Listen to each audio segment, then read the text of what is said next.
రాగి beetroot carrot soup. Okay, ఇది కూడా ఒక సూప్ అన్నమాట. సో రాగి బీట్రూట్ క్యారెట్ సూప్ తయారు చేసుకోవడానికి కావాల్సిన పదార్థాలు ఏంటో చూసేద్దాం. రాగి బీట్రూట్ క్యారెట్ సూప్ తయారు చేసుకోవడానికి కావాల్సిన పదార్థాలు: రాగి పిండి 1 కప్పు, సన్నగా తరిగిన బీట్రూట్ 1/2 కప్పు, సన్నగా తరిగిన క్యారెట్ 1/2 కప్పు, పుదీనా కొద్దిగా, స్ప్రింగ్ ఆనియన్స్ 1/2 కప్పు, మిరియాల పొడి 1 టేబుల్ స్పూన్, ఉప్పు తగినంత, అల్లం ముక్కలు కొద్దిగా, బెల్లం చిటికెడు, నెయ్యి 2 టేబుల్ స్పూన్లు. రాగి బీట్రూట్ క్యారెట్ సూప్ తయారు చేసుకోవడానికి కావాల్సిన పదార్థాలన్నీ కూడా రెడీగా ఉన్నాయి. అయితే ఇక్కడ మనము రాగి అనేది ముఖ్యమైన పదార్థంగా తీసుకుంటున్నాము. అదొకటే కాదు, ఇక్కడ మనకి బీట్రూట్ క్యారెట్ అన్ని కూడా మనకి హెల్త్ పాయింట్ ఆఫ్ వ్యూ మంచివే. అయితే రాగి గురించి చెప్పాలి అంటే రాగిలో అధికంగా calcium, iron, fibre, protein, vitamin B6, bones కి సంబంధించినటువంటి ఎలిమెంట్స్ ఇవన్నీ కూడా చాలా అధికంగా ఉంటాయి. అలాగే ఇది స్కిన్ కి చాలా మంచిది, యాంటీ ఆక్సిడెంట్స్ ఉంటాయి, ఓవరాల్ హెల్త్ ని చాలా బాగా ఇంప్రూవ్ చేస్తుంది. ముఖ్యంగా మధుమేహంతో ఇబ్బంది పడుతున్న వారు కూడా చక్కగా మనకు రాగితో దోశలు, తర్వాత ఇడ్లీలు, రాగి జావా ఇటువంటివి చాలా రకాలు చేసుకొని హ్యాపీగా తినచ్చు అనమాట. అయితే ఈ రోజు రాగి కాంబినేషన్ లో మనము బీట్రూట్ ఉపయోగిస్తున్నాం. సో బీట్రూట్ అంటేనే మంచి ఐరన్ కంటెంట్, బ్లడ్ తక్కువ ఉన్న వాళ్ళు తప్పకుండా బీట్రూట్ తింటూ ఉండాలి. అలాగే ఫిట్నెస్ కి సంబంధించి, వర్కౌట్ కి సంబంధించి ఏదైనా చేస్తుంటే కూడా మనకు బీట్రూట్ జ్యూస్ అనేది చాలా బాగా హెల్ప్ చేస్తూ ఉంటుంది. అయితే ఫస్ట్ మనం ఏం చేద్దామంటే లైట్ గా వేయించే ప్రాసెస్ చేద్దాం. ఓకే, ముందుగా స్టవ్ వెలిగించేస్తున్నాను. సో ఇది కూడా చాలా ఈజీ అండి, మన దగ్గర రాగి పిండి ఉంటే చాలు. ఓకే, ఒక రకంగా అసలు ఏవీ లేకపోయినా కూడా రాగి పిండి ఒక్కటి ఉంటే చాలు చేసుకోవచ్చు. కాకపోతే మనకు డెఫినెట్గా ఒక సూప్ టేస్టీగా ఉండాలి, ఒక వంట టేస్టీగా ఉండాలి అంటే ఇలా అల్లం లాంటి ఘాటు పదార్థాలు, బీట్రూట్ లాంటి స్వీట్ పదార్థాలు, పుదీనా లాంటి మంచి ఫ్లేవర్ ఇచ్చే పదార్థాలు యాడ్ అయితే ఇంకా బాగుంటుంది కదా. సో అందుకేంటి అంటే సాధ్యమైనంత వరకు ఇటువంటివన్నీ యాడ్ చేస్తే సూప్ ఫ్లేవర్ ఇంకా బాగా ఎన్హాన్స్ అవుతుంది అనమాట. ముందుగా ఇందులో కాస్త నెయ్యితో స్టార్ట్ చేస్తున్నాను. మీరు వెన్న కూడా వేసుకోవచ్చండి.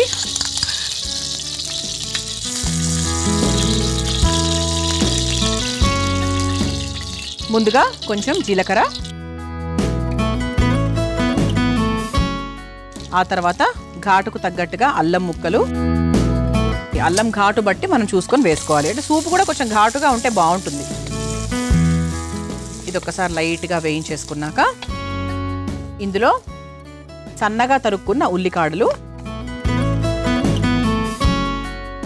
ఆ తర్వాత సన్నగా తరుక్కున్న క్యారెట్ ముక్కలు, ఆ తర్వాత ఇలా సన్నగా పొడవుగా తరుక్కున్న బీట్రూట్. ఇది ఒక్కసారి ఇవన్నీ మనకు చక్కగా వేయించేసుకోవాలి. సూప్ కూడా ఎప్పుడూ మనం ఫుల్గా ఉడికించుకోకూడదు, మనకు సాలెడ్ లాగా చక్కగా టేస్టీగా ఉండాలి. మనకి దాని విలువలు అందులోనే ఉండాలి కాబట్టి దాన్ని పూర్తిగా ఉడికించుకుంటే కూడా బాగోదు, మనకు నచ్చదు కూడా. అలా కొంచెం మనకి 50-50గా ఉండాలి. ఆ తర్వాత ఫ్లేవర్ కోసం చక్కగా పుదీనా,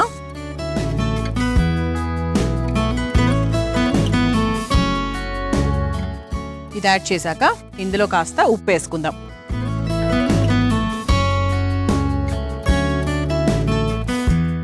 ఇది ఒక్కసారి వేయించేసుకుందాం. అంటే కూరగాయ ముక్కల్లో ఉప్పు వేసుకున్న తర్వాత మనకి మంచి టేస్ట్ వస్తుంది, అలాగే తొందరగా మగ్గుతాయి కూడా.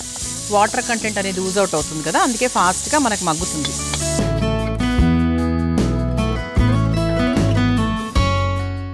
ఆ తర్వాత చిన్న బెల్లం ముక్క కూడా వేసుకోవచ్చండి. సో కొంచెం మనకు ఆ స్వీట్ టేస్ట్ రావడానికి చాలా లైట్గా. అయితే ఇప్పుడు మనం ఏం చేయాలంటే ఈ రాగి పిండి డైరెక్ట్గా అలా వేసే కన్నా కూడా మనం కొంచెం దీంట్లో వాటర్ యాడ్ చేసుకొని, కావాల్సినంత తీసుకొని వాటర్ యాడ్ చేసుకొని ఆ తర్వాత వేసుకుంటే బాగుంటుంది, అంటే ఉండలు కట్టకుండా ఉంటుందన్నమాట. ఇది వేగేలోపు మనకు కావాల్సినంత రాగి పిండిని ఫస్ట్ ఒక కప్లోకి తీసుకొని చక్కగా వాటర్ మిక్స్ చేసుకుందాం.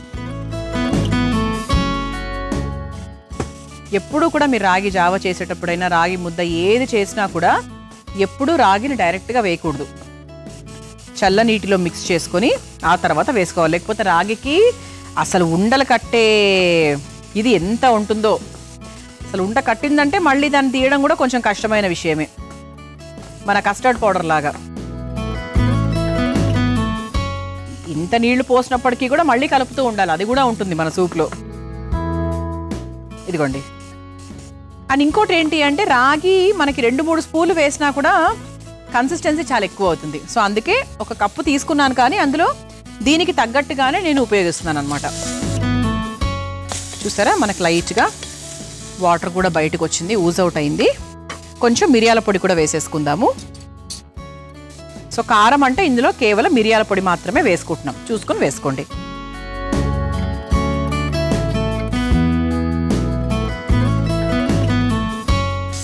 ఇలా మనకు రాగి పిండిని వేసుకొని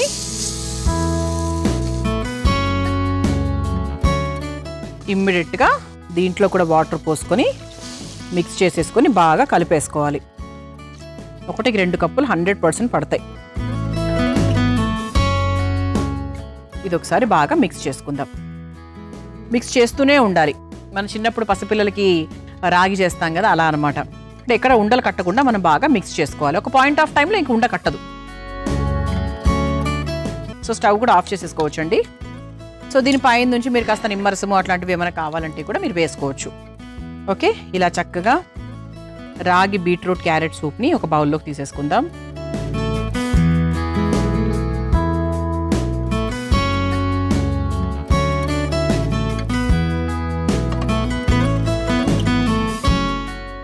ఇలా వేడి వేడిగా ఆరోగ్యకరమైన రాగి బీట్రూట్ క్యారెట్ సూప్ రెడీ అయిపోయింది.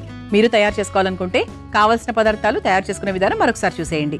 రాగి బీట్రూట్ క్యారెట్ సూప్ తయారు చేసుకోవడానికి కావాల్సిన పదార్థాలు: రాగి పిండి 1 కప్పు, సన్నగా తరిగిన బీట్రూట్ 1/2 కప్పు, సన్నగా తరిగిన క్యారెట్ 1/2 కప్పు, పుదీనా కొద్దిగా, స్ప్రింగ్ ఆనియన్స్ 1/2 కప్పు, మిరియాల పొడి 1 టేబుల్ స్పూన్, ఉప్పు తగినంత, అల్లం ముక్కలు కొద్దిగా, బెల్లం చిటికెడు, నెయ్యి 2 టేబుల్ స్పూన్లు.